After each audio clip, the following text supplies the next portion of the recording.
Hi, this video is on section 14.3. We're going to investigate the coefficients of determination. The coefficient of determination answers the question, how reliable is the regression equation, the regression line, reliable for prediction? Okay, so the coefficient of determination has the notation R squared, and it is the amount, consider the amount of variability in the Y values. Now the regression equation comes in and it explains some of that variability. The coefficient of determination R squared is the percentage of the variability in the regression equation, the percentage of the variability in the Y variable that the regression equation explains. So R squared is being a percentage, it's between 0 and 1. And when R squared is close to 1, the regression equation explains almost all of the variation.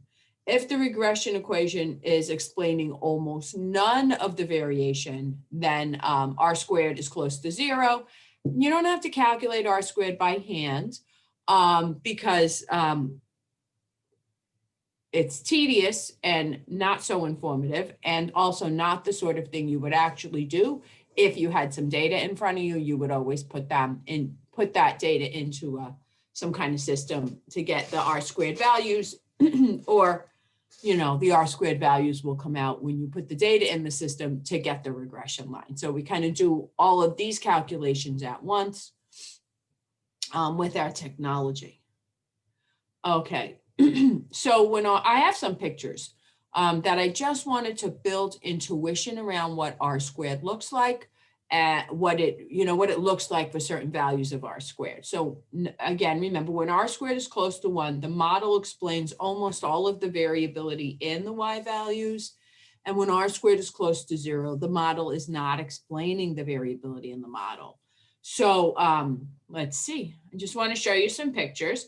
So this is the picture of mom's and dad's height versus my students' heights from so many years ago.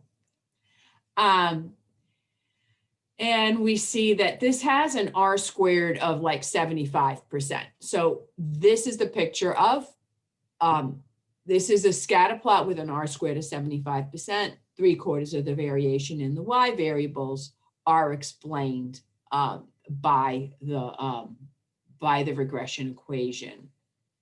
I'm going to go ahead and show you some more pictures so we can build some intuition. Looks like the same graph. Okay. All right.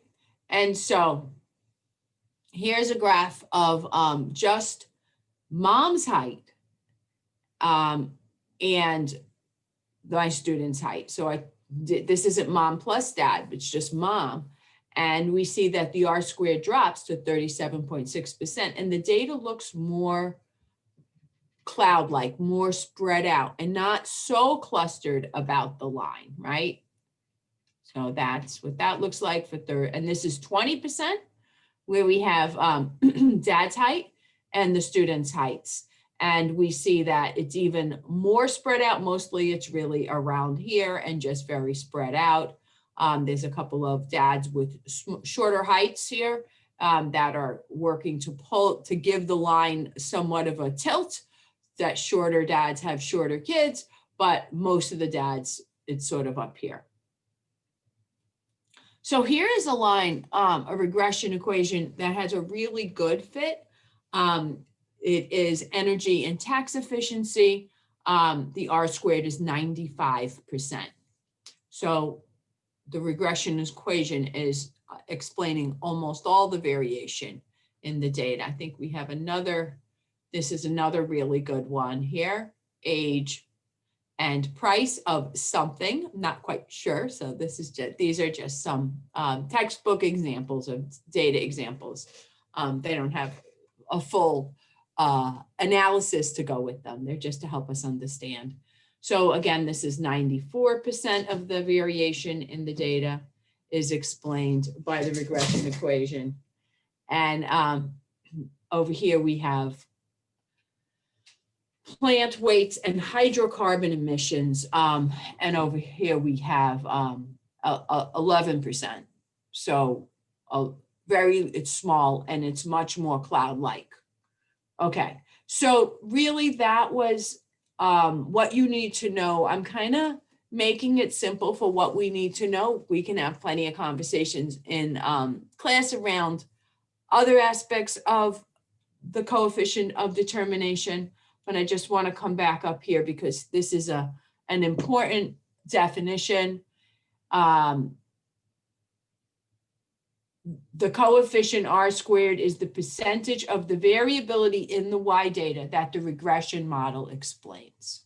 All right, and that's it for 14.3.